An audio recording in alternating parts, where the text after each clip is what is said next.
चलो फ्रेंड्स, स्वागत करता हूँ आप सबका रिवाइव कोडिंग में। और आज की वीडियो में हम देखने वाले हैं कि हम नेक्स्ट.जेएस 15 के अंदर किस तरीके से राउटिंग मेटाडेटा इंप्लीमेंट करते हैं। तो नेक्स्ट.जेएस में जब हम मेटाडेटा क्रिएट करते हैं तो दो तरीके से क्रिएट किया जाता है, ठीक है। या तो हम स्टैटिक मेटाडेटा क्रिएट कर सकते हैं, ठीक है, या फिर हम डायनेमिक मेटाडेटा क्रिएट कर सकते हैं। डायनेमिक मेटाडेटा क्रिएट करने के लिए हमको जनरेट मेटाडेटा का यूज़ करना पड़ता है, ठीक है। तो ये सारी चीज़ें हम बाद में देखेंगे, ठीक है। सबसे पहले अपन शुरू करते हैं स्टैटिक मेटाडेटा से। तो मान लीजिए यार हमारे पास एक अबाउट नाम का पेज है, ठीक है। तो अबाउट नाम का पेज बनाने के लिए हमें क्या करना पड़ता है, हमें अबाउट नाम का फ़ोल्डर लेना पड़ता है, उसके अंदर पेज.tsx डिफ़ाइन करना पड़ता है, ठीक है। तो अगर मैं इस अबाउट नाम के पेज के लिए मेटाडेटा डिफ़ाइन करना चाहूँगा, तो मेरे को इस तरीके से डिफ़ाइन करना होता है, ठीक है। एक्सपोर्ट कॉन्स्ट मेटाडेटा, उसके बाद टाइटल लिख के टाइटल में मैं जो भी अपना स्ट्रिंग देना चाहता हूँ, मैं दे सकता हूँ, ठीक है। एट द सेम टाइम अगर मैं लेआउट के अंदर अपना मेटाडेटा डिफ़ाइन करना चाहता हूँ, ठीक है, तो वहाँ भी मेरे को सेम ही करना है। एक्सपोर्ट कॉन्स्ट मेटाडेटा लिखूँगा और मेटाडेटा के अंदर फिर टाइटल, डिस्क्रिप्शन और जो मैंने आपको बोला था ना ओजी टैग और भी बहुत सारे टैग्स होते हैं मेटाडेटा के अंदर, आप उन सबको यहाँ डिफाइन कर सकते हो, ठीक है। तो इसको चलो प्रैक्टिकली करके देखते हैं। तो सबसे पहले हम क्या करते हैं, अपने लेआउट वाली फाइल के अंदर चलते हैं और लेआउट वाली फाइल है हमारी कहाँ, हमारी यहाँ, ठीक है। तो यहाँ के जब आप देखोगे तो यार आपको एक डिफ़ॉल्ट मेटाडेटा यहाँ मिलेगा, ठीक है। तो चलो सबसे पहले हम इसको चेंज कर लेते हैं, ठीक है। टाइटल में हम लिख देते हैं रिवाइव कोडिंग, डिस्क्रिप्शन में हमने लिख दिया नेक्स्ट.जेएस ट्यूटोरियल इन हिंदी, राइट, ठीक है। अब हमें क्या करना है, हमें जाकर देखना है कि क्या ये मेटाडेटा सेट होता भी है और ये कहाँ होता है, राइट। हम इसको कहाँ चेक कर सकते हैं। तो इसके लिए मैं अपने एप्लीकेशन को सबसे पहले रन कर देता हूँ। इसके लिए मैं कमांड का यूज़ करूँगा npm run dev और हम अपने इस एप्लीकेशन को लोकल 3000 पे एक्सेस करते हैं। तो हम यहाँ अपने रूट पाथ पे हैं, ठीक है। और रूट पाथ पे अगर मेरे को अपना मेटाडेटा देखना है तो मेरे को क्या करना पड़ेगा, इंस्पेक्ट करना पड़ेगा। इंस्पेक्ट करने के बाद हमें जाना पड़ेगा अपना सोर्स के अंदर, ठीक है, या फिर हम एलिमेंट्स के अंदर भी चेक कर सकते हैं।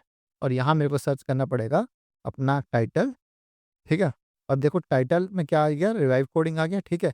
और मैं डिस्क्रिप्शन में देखो तो नेक्स्ट.जेएस ट्यूटोरियल इन हिंदी, ठीक है, जो हमने यहाँ अपना मेटाडेटा में दिया था, जो हमने यहाँ अपने मेटाडेटा में दिया था, ठीक है। तो इस तरीके से हमारा मेटाडेटा सेट हो जाता है, ठीक। अब आपको लगेगा कि यार ये मेटाडेटा सिर्फ़ और सिर्फ़ रूट के लिए सेट हुआ होगा, नहीं, ठीक है, ऐसा नहीं है, राइट। तो मैं आपको अगर अपने अबाउट पेज पे भी लेके चलता हूँ, तो मान लो हम एक अबाउट वाले पाथ पे चलते हैं। यार ये हमारा अबाउट पेज है, ठीक है। यहाँ भी मैं जाके अगर सर्च करूँ, ठीक है, मेटा या फिर टाइटल, राइट। तो आप देखो यहाँ भी मेरा टाइटल रिवाइव कोडिंग है, राइट। और मेटाडेटा डिस्क्रिप्शन में मेरा नेक्स्ट ट्यूटोरियल हिंदी सेट हुआ है, ठीक। अब अगर मेरे को अपने स्पेसिफिक किसी पेज के लिए मेटाडेटा चेंज करना है, ठीक है, तो मेरे को क्या करना पड़ेगा, मेरे को उस पर्टिकुलर पेज के अंदर जाना पड़ेगा। फॉर एग्जांपल हम अबाउट के अंदर जाते हैं, तो हमारा अबाउट नाम का फ़ोल्डर कहाँ है, तो हमारा अबाउट नाम का फ़ोल्डर यहाँ है, ठीक है। यहाँ हम पेज.tsx के अंदर आते हैं, ठीक है, और यहाँ अपना पेज.tsx के अंदर हम अपना मेटाडेटा डिफाइन करते हैं, ठीक है। तो हम कैसे डिफाइन करेंगे, हम लिखेंगे const metadata equals to an object और इसमें मान लो हम यहाँ इसका टाइटल सेट करते हैं, ठीक है। और इसको अपने को कहीं से इंपोर्ट नहीं करना है सबसे पहले तो, ठीक है। और यहाँ से मेरे को एक चीज़ इंपोर्ट ज़रूर करनी पड़ेगी, मेरे को इंपोर्ट करना पड़ेगा मेटाडेटा, ठीक है। और उससे हम यहाँ डिफाइन करेंगे कि मेटाडेटा का टाइप ये होगा, ठीक है। अब हम अपना टाइटल डिफाइन कर लेते हैं और मैं इस यहाँ बताना चाहता हूँ कि ये मेरा अबाउट पेज है, राइट। तो मैं लिखूंगा अबाउट स्लैश रिवाइव कोडिंग,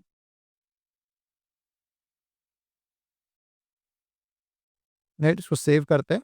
और अब अगर मैं अपने अबाउट पेज पे जाता हूँ और इंस्पेक्ट करता हूँ, तो चलो अब हम दोबारा एक बार सर्च करते हैं अपना टाइटल, राइट। तो आप देखो यहाँ मेरे टाइटल में क्या आया, अबाउट रिवाइव कोडिंग, राइट। तो इस पर्टिकुलर अबाउट पेज के लिए मेरा मेटाडेटा क्या सेट है, अबाउट रिवाइव कोडिंग सेट है, राइट। जबकि डिस्क्रिप्शन में भी आप देखोगे तो सेम है, नेक्स्ट.जेएस ट्यूटोरियल इन हिंदी, राइट। तो बेसिकली हुआ क्या, यहाँ हमने डिस्क्रिप्शन दिया नहीं था, तो डिस्क्रिप्शन बेसिकली उसने कहाँ से ले लिया, इस लेआउट वाले पेज से ले लिया, ठीक है। और पेज.tsx के अंदर सिर्फ टाइटल था, तो इसने टाइटल को ओवरराइड करके अबाउट पेज का ले लिया, राइट। तो अब अगर यार मैं डिस्क्रिप्शन भी अगर ऐड कर दूँ,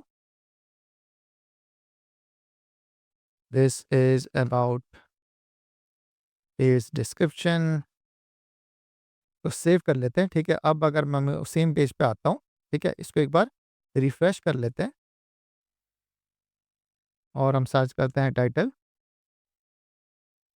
सॉरी अंदर सर्च करेंगे। तो आप देखो हमारे पास टाइटल कहाँ चला गया, टाइटल कहाँ चला गया। तो देखो आप दो जगह पे देख सकते हो, तो एलिमेंट में आपको सीधे से दिख जाएगा, तो सोर्स वाले फोल्डर में चले जाना, ठीक है। तो यहाँ भी आपको अबाउट पेज का मेटा डेटा मिल जाएगा। ठीक है, तो यहाँ भी आप जाकर सर्च करोगे तो आप देख सकते हो यहाँ हमारे पास टाइटल अब सेट हो गया है कि this is the about page description और अबाउट स्लैश रिवाइव कोडिंग। ठीक है, जबकि अगर मैं इसके अलावा वो किसी और भी पेज पे लेके जाऊँ, जैसे फॉर एग्जांपल हम ब्लॉग स्लैश फर्स्ट वाले पेज पे जाते हैं। ठीक है, तो मैं लिखता हूँ ब्लॉग स्लैश फर्स्ट, एंटर करते हैं। तो अगर आप यहाँ भी जाके टाइटल सर्च करोगे तो देखो टाइटल आपका रिवाइव कोडिंग है। ठीक है, और डिस्क्रिप्शन आपका नेक्स्ट जेस्ट ट्यूटोरियल इन हिंदी है, जो कि हमारा सीधा लेआउट वाले मेटा डेटा से आ रहा है।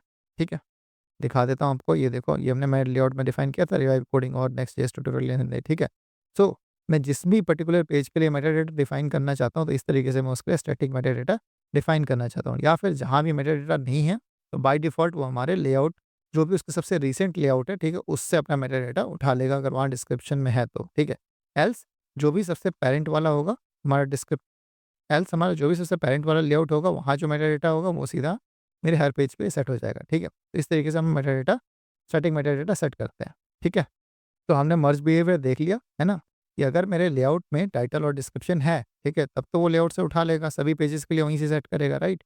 बट अगर मैंने किसी स्पेसिफिक पेज के लिए टाइटल या डिस्क्रिप्शन डिफाइन किया हुआ है, ठीक है, तो वो क्या करेगा, वो मेरे इस लेआउट वाले टाइटल और डिस्क्रिप्शन को ओवरराइड कर देगा। ठीक है, सिंपल। तो चलो यार अब हम देखते हैं डायनामिक मेटा डेटा क्या होता है।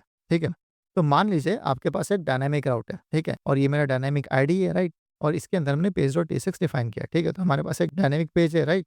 सो हम डायनामिक पेज के लिए डायनामिक मेटा डेटा बनाना चाहते हैं। ठीक है, राइट। तो हम इसको किस तरह से बनाएंगे, तो हमें क्या करना पड़ेगा, वही सेम पैरम्स हमें चाहिए होगा। ठीक है, तो पैरम्स तो अपने को मिल ही रहा है, राइट, और पैरम्स से हम बेसिकली आईडी को कैप्चर कर लेंगे और आईडी को कैप्चर करके हम यहाँ उसका मेटा डेटा डिफाइन करेंगे। बट हमें नेक्स्ट.जेएस के अंदर एक स्पेशल फंक्शन का यूज़ करना होता है जिसको हम जनरेट मेटा डेटा कहते हैं। ठीक है, तो ये जो जनरेट मेटा डेटा फंक्शन है इसी का यूज़ करके हम डायनामिक पेजेस के अंदर डायनामिक मेटा डेटा बना सकते हैं। ठीक है, तो चलो अब इसको प्रैक्टिकली करके देखते हैं। तो हम सबसे पहले क्या करेंगे, अपन किसी डायनामिक राउट को खोलेंगे। ठीक है, तो हमारे केस में ये प्रोडक्ट है। ठीक है, और प्रोडक्ट के हमने प्रोडक्ट आईडी नाम का एक डायनामिक फ़ोल्डर बनाया है। ठीक है, तो इसके अंदर पेज.tsx के अंदर आते हैं। सो यहाँ हम क्या करेंगे, यहाँ हम अपना जनरेट मेटा डेटा फंक्शन का यूज़ करेंगे। ठीक है, तो इसके लिए मैं लिखूँगा यहाँ एक्सपोर्ट एसिंक्रोनस फंक्शन, और यहाँ फंक्शन का नाम क्या होगा, ध्यान देना फंक्शन का नाम यही रहने वाला है। अगर आप इसके अलावा कोई भी दूसरा फंक्शन का नाम यूज़ करोगे तो वो काम नहीं करेगा। ठीक है, तो हम यहाँ यूज़ करेंगे जनरेट मेटा डेटा। तो हमने जनरेट मेटा डेटा फंक्शन बना लिया। ठीक है, और इसमें से हम डिस्ट्रक्चर करेंगे पैरम्स को। तो मैं लिखूँगा PARAMS। ठीक है, और पैरम्स का टाइप क्या होगा, वही यार जो हमने नीचे डिफाइन किया था। ठीक है, तो पैरम्स एक प्रॉमिस होगा और प्रॉमिस में से हम अपनी प्रोडक्ट आईडी निकाल लेंगे। ठीक है, तो हम यहाँ इसको exactly as it is copy कर लेते हैं। ठीक है, और यहाँ इसका टाइप डिफाइन कर देते हैं।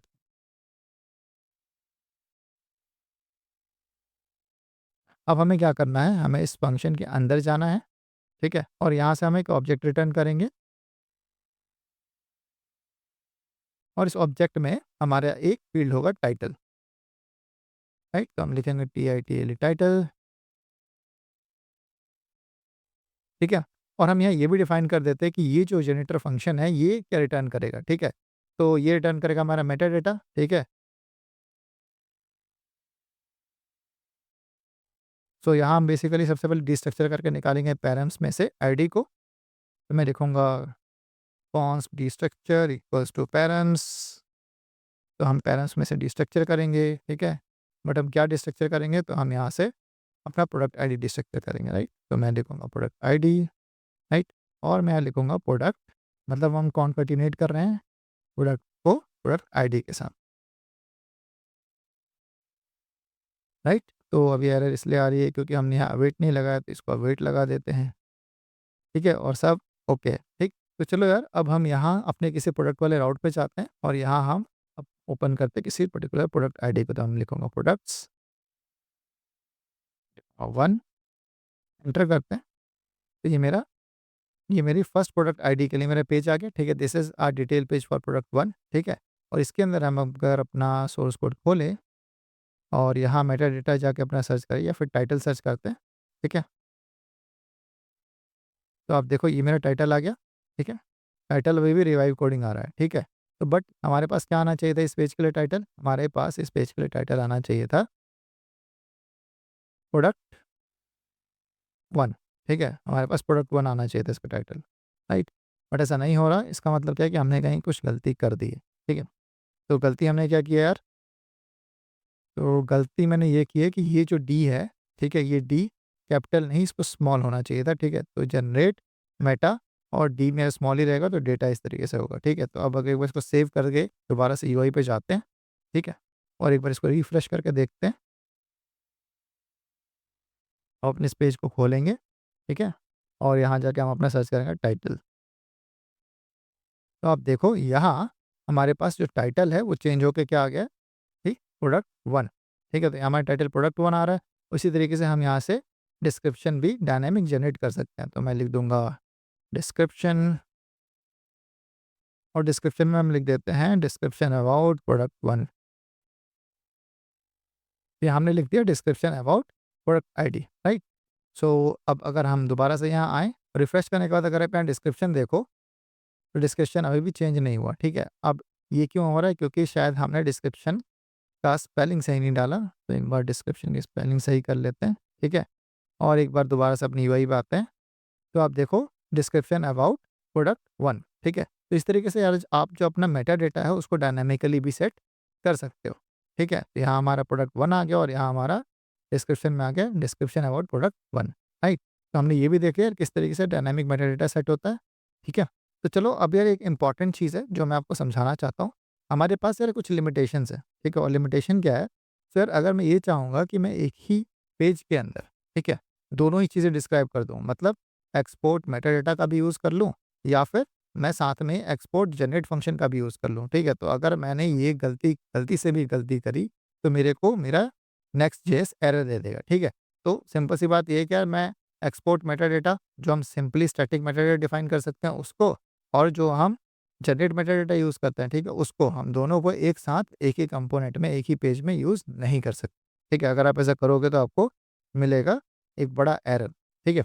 और दूसरी चीज़, अगर आपका एक ऐसा पेज है, ठीक है, जो कि आपका क्लाइंट साइड है, ठीक है, आपका अगर क्लाइंट साइड पेज बना रहे हो, ठीक, तो उस केस में हम मेटाडाटा को डायरेक्टली इस तरीके से एक्सपोर्ट नहीं कर सकते, ठीक है। तो ये भी एक लिमिटेशन है, इसको आपको समझना है, ठीक।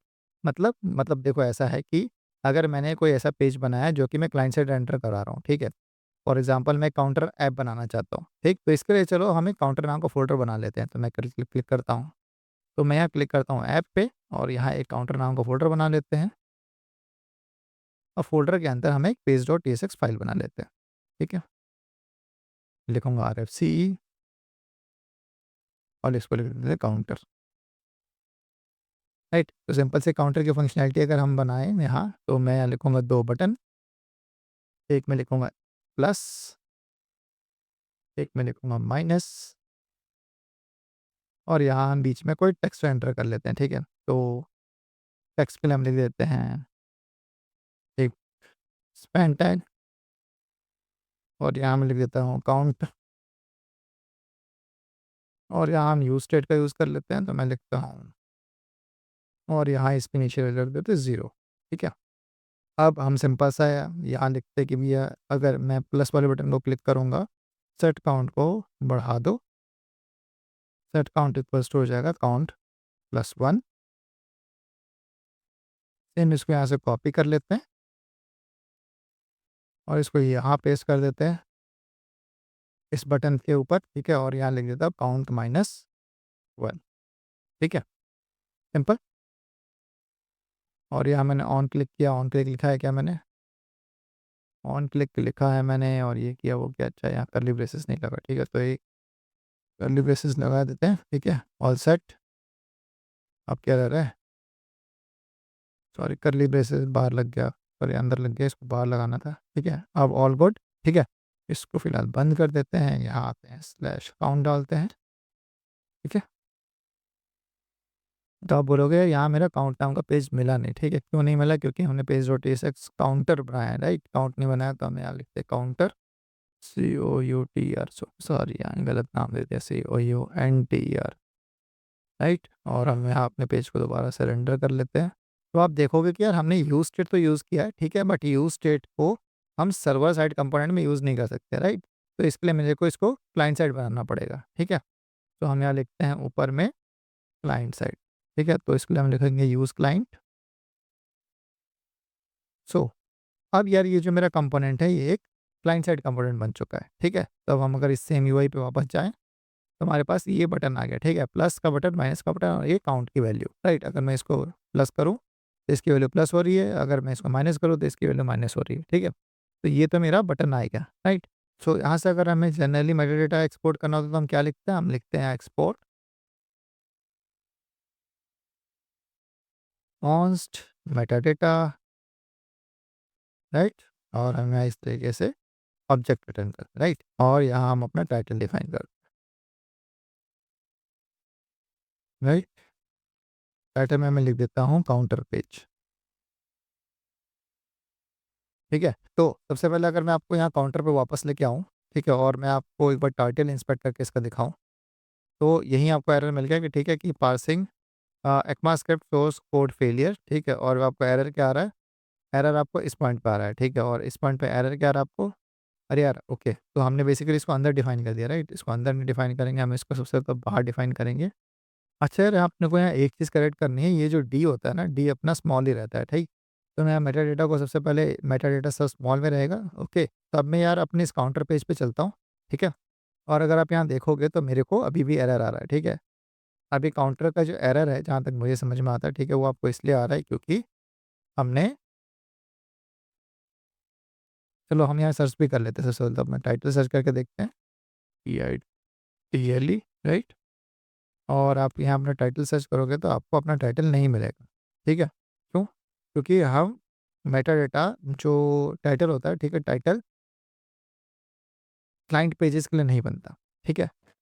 तो मेरे को क्लाइंट साइड कंपोनेंट्स के लिए मेटा डेटा बनाना है, ठीक है। तो उस केस में मेरे को क्या करना पड़ेगा, मेरे को सबसे पहले इस जो मेरा लॉजिक है ये काउंटर का, ठीक है, इसको बाहर करना पड़ेगा। इसके लिए एक सेपरेट एप्लीकेशन और एक सेपरेट कंपोनेंट बनाना पड़ेगा, ठीक है। और फिर मैं इस काउंटर वाले ऐप को, ठीक है, इस काउंटर वाले सेक्शन को इसी सर्वर साइड पर एंटर कर सकता हूँ, ठीक है। तो फॉर एग्जांपल हम क्या करते हैं, हम यहाँ से इसको कॉपी कर लेते हैं और एक कंपोनेंट नाम को फ़ोल्डर बनाते हैं यहाँ, ठीक है। तो हमने लिखा कंपोनेंट,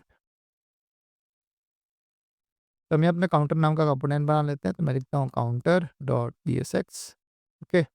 और यहाँ हम अपना कोड पेस्ट कर देते हैं, ठीक है। और हम यहाँ से क्या कर देंगे, एक्सपोर्ट डिफ़ॉल्ट, राइट। तो यहाँ से हमारा काउंटर एक्सपोर्ट हो जाएगा। यहाँ न्यू स्टेट को इंपोर्ट कर लेते हैं, ठीक है। और यहाँ इसको ऊपर डिक्लेयर कर देते हैं कि ये हमारा क्लाइंट कंपोनेंट है, राइट। तो मैं लिखूँगा यूज़ क्लाइंट, और हम क्या करेंगे, इस काउंटर को अपने सर्वर कंपोनेंट में इंपोर्ट करेंगे, राइट। तो हम आते हैं अपने इस काउंटर वाले पेज के ऊपर, ठीक है। तो हम यहाँ आते हैं अपने काउंटर वाले पेज के ऊपर, ठीक। और यहाँ से इसको, ये जो सारा का सारा हमारा यूज़ क्लाइंट है, सबसे पहले इसको हटाते हैं, ठीक है। ये मेटा डेटा हमारा सेम रहेगा, ठीक। और यहाँ से हम इस लॉजिक को हटाएँगे, मतलब डिव के अंदर का मान लो आप सारा कंटेंट हटा दो, ठीक है।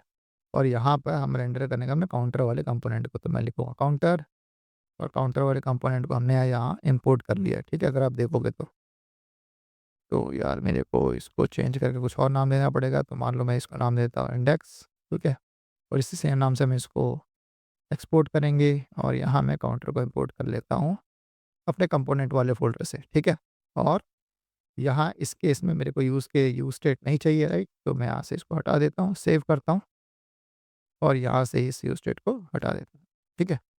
अब अगर मैं सेव करके अपने यूआई पे जाऊँ, ठीक, इसको एक बार रिफ्रेश करूँ और देखो हमारे पास काउंटर वाला सेक्शन आ गया, ठीक है। और किसी तरह का एरर भी नहीं है, राइट। तो अगर हम इसको क्लिक करें तो एज़ इट इज़ काम कर रहा है, ठीक है, माइनस प्लस सब, ठीक। और अगर हम यहाँ अपने टाइटल को जाके यहाँ खोजें, मैं सर्च करता हूँ टाइटल, राइट। तो आप देखो यहाँ काउंटर पेज आ गया, ठीक है। तो अगर आपको यार काउंटर नाम का पेज बनाना है, ठीक है, और उस पे मेटा डेटा भी आपको दिखाना है, ठीक? तो उस केस में आप क्या करोगे, सिंपल सिनेरियो ये है कि आप सबसे पहले तो एक सर्वर साइड कंपोनेंट बनाओगे, ठीक है? और उसके अंदर आप क्लाइंट साइड कंपोनेंट इंपोर्ट कर सकते हो, ठीक है? बट डायरेक्टली आप यहाँ क्लाइंट साइड का कोड नहीं लिख सकते, ठीक है? अगर आप क्लाइंट साइड इसको बना दोगे तो आप वहाँ मेटा डेटा यूज़ नहीं कर सकते, ठीक है? तो आपको इस बात का ख्याल रखना है, ठीक? जब आप मेटा डेटा डिस्क्राइब कर रहे हो, ठीक है? अनलेस आपको काफ़ी सारे एरर मिलेंगे। तो फिर आपको यार सही तरीका क्या है आपको समझ में आ गया होगा, ठीक है? मेटा डेटा जो होता है वो हमेशा सर्वर कंपोनेंट में रखा जाता है, ठीक? जबकि क्लाइंट कंपोनेंट में हम अपना यूज़ स्टेट, यूज़ इफेक्ट सारा का सारी चीज़ यूज़ कर सकते हैं, ठीक है? तो इस तरीके से हम दोनों को इफ़ेक्टिवली हैंडल कर सकते हैं। अगर मेरे को क्लाइंट साइड लॉजिक भी चाहिए तो मैं उसको एक सेपरेट क्लाइंट साइड कंपोनेंट में रख लूँगा, ठीक है? और अगर फिर मैं क्या करूँगा, अपना उस क्लाइंट साइड कंपोनेंट को अपने सर्वर कंपोनेंट में इंपोर्ट करने के बाद वहाँ मेटा डेटा आराम से यूज़ कर सकते हैं। तो चलो यार जल्दी से हम रिकैप कर लेते हैं। हमने यहाँ क्या-क्या सीख लिया? हमने यहाँ सीख लिया कि हम अपना layout.tsx फाइल के अंदर अपना शेयर मेटा डेटा रखते हैं, ठीक है? और हम यूज़ करते हैं जनरेट मेटा डेटा को to create dynamic meta data, ठीक है? हमने ये भी देखा कि हम पेज.tsx को अगर डिफाइन किया है हमने, ठीक है? और पेज.tsx के अंदर हमने मेटा डेटा डिफाइन किया है, तो वो लेआउट वाली मेटा डेटा को ओवरराइड कर देता है, ठीक है? और हमने ये भी देखा कि स्टैटिक और डायनामिक जो मेटा डेटा होता है, ठीक है? वो किस तरीके से अलग होता है और किस तरीके से डायनामिक मेटा डेटा हमें एक एसईओ रिच ऐप बनाने में हेल्प करता है, ठीक है? सो आई होप आपको यहाँ सारी चीज़ें समझ में आई होगी। तो दोस्तों ये था हमारा एक क्विक बट बहुत पावरफुल ट्यूटोरियल जिसमें कि आपने राउटिंग मेटा डेटा के बारे में सारी चीज़ें सीख ली, ठीक है? तो चलो यार मिलते हैं फिर अपनी नेक्स्ट वीडियो में, तब तक के लिए have a nice day and good bye.